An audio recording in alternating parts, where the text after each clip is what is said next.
Hola, gente amiga del 12.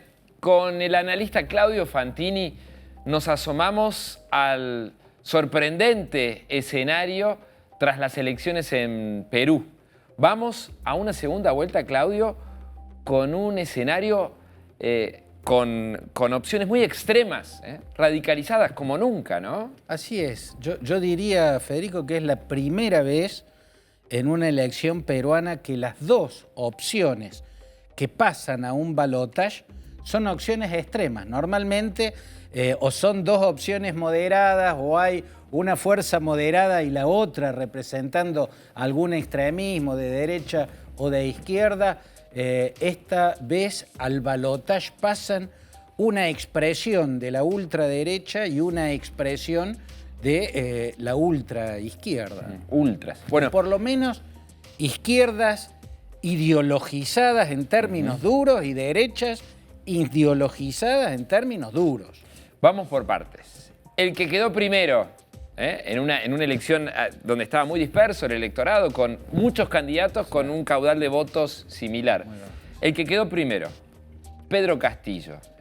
Izquierda dura. ¿Quién es Pedro Castillo? Bueno, Pedro Castillo cobró notoriedad cuando en el gobierno de Ollanta Humala en el 2017, como líder sindical de los docentes, él es un maestro de escuela primaria, hizo una huelga docente que fue larguísima, ¿no? O sea, mostró un gremialismo de una combatividad verdaderamente dura. Pero su origen en la política fue en el partido de Alejandro Toledo, ¿no es cierto? Un partido de centroderecha y en términos económicos claramente liberal, ¿no es cierto? Ahora, en esta ocasión, él va como candidato del partido Perú Libre. Y el partido Perú Libre es un partido que se autoproclama, que se autodefine como mariateísta.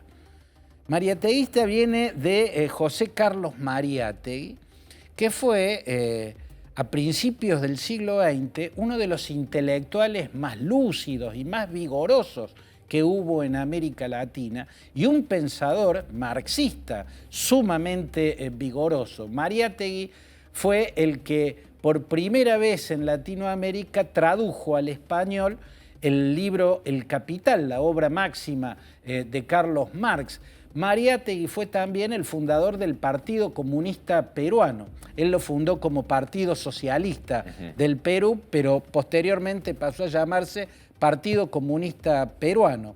José Carlos Mariátegui además es autor de grandes obras, un intelectual brillante, como El Amauta o sus célebres 7 ensayos de interpretación de la realidad peruana, que son obras maestras en las cuales aparecen sus tesis sobre el rol de los pueblos originarios, de los indígenas en Latinoamérica, en los procesos revolucionarios.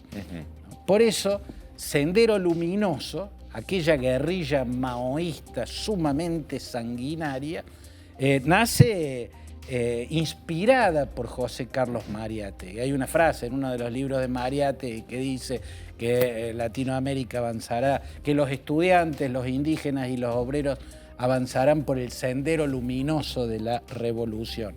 Osman Morote y Abimael Guzmán Reynoso eran profesores de filosofía en la Universidad de Ayacucho y se inspiraron en José Carlos Mariátegui y crearon Bandera Roja, una fuerza política extremista que luego pasó a llamarse y tomó las armas Sendero Luminoso y fue una fuerza exterminadora y monstruosa, sanguinaria.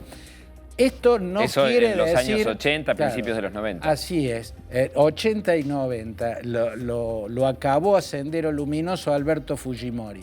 Esto no quiere decir que Mariátegui, si hubiera estado vivo, Mariátegui nació a fines del siglo XIX y vivió las primeras décadas del siglo XX, murió muy joven. Hubiera tenía validado... 36 años creo que tenía cuando murió.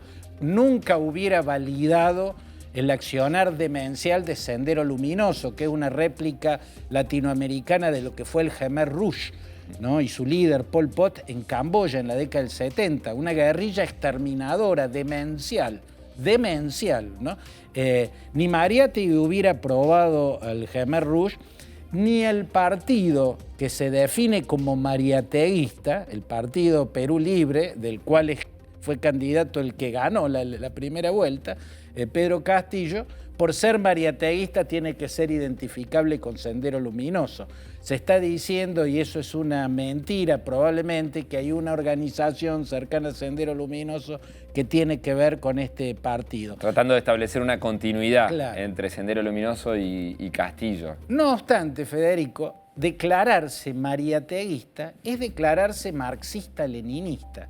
Y esto no es común en una fuerza que llega a un balotaje, ¿no? Se declara marxista-leninista, Castillo su candidato y Cerrón, Vladimiro Cerrón fue el creador de Patria de Perú Libre, y era un dirigente marxista-leninista y mariateguista.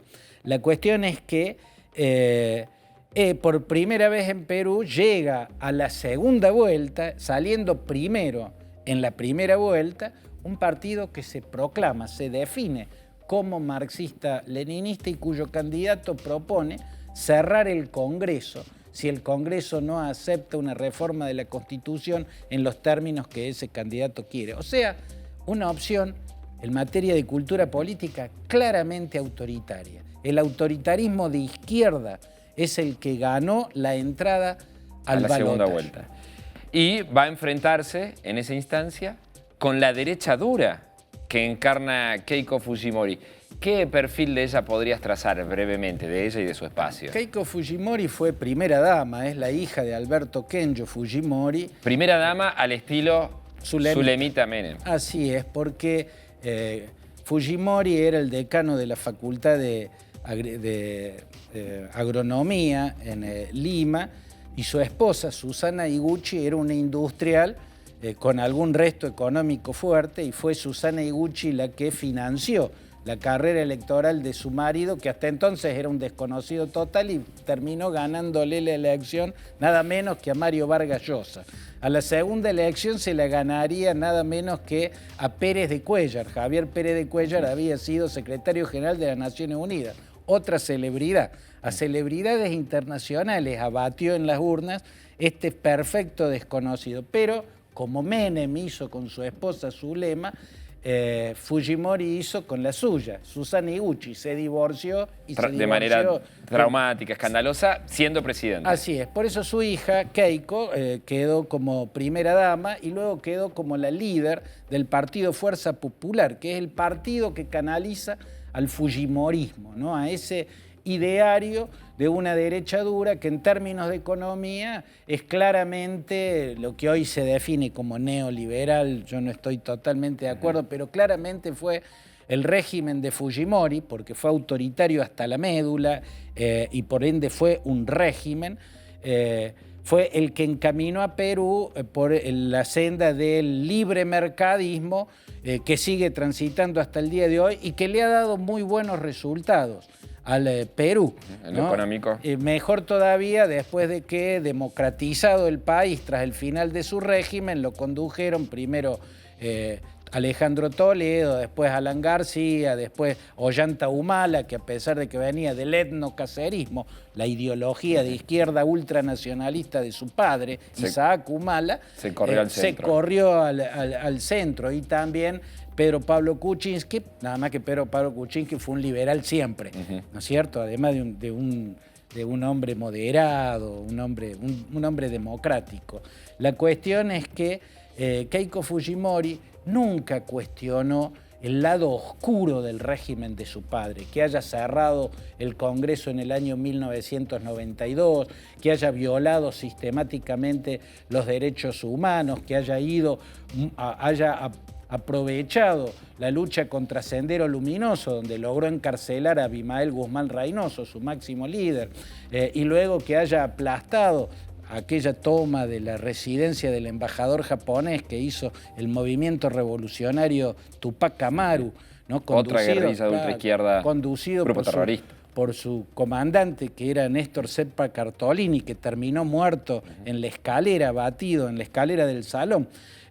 Claro, la recuperación de esa embajada fue a sangre y fuego. A ordenada por sangre y fuego, pero detrás de batallas que podían ser legales, en ese caso hubo excesos tremendos que fueron denunciados, pero amén de eso, además hubo masacres, fueron violaciones sistemáticas a los derechos humanos, una corrupción desenfrenada, los sobornos que pagaba Vladimiro Montesinos, el oscuro personaje que manejaba los servicios de inteligencia. Fue un régimen autoritario, ¿no? Y Keiko Fujimori, Federico, nunca hizo una crítica, una mirada crítica desde una posición democrática del lado oscuro del régimen que encabezó su padre. Por eso, al día de hoy, esto puede cambiar mañana, habrá que ver qué pasa ahora en la campaña por el balotaje, pero al día de hoy, Keiko Fujimori representa una posición de izquierda dura. De derecha dura. A eso, de derecha dura, ¿no es cierto? O sea, una derecha autoritaria va a enfrentar a una izquierda autoritaria en el balotaje. Bueno, Claudio, ¿y qué puede pasar? ¿Cuál es el panorama que se puede anticipar?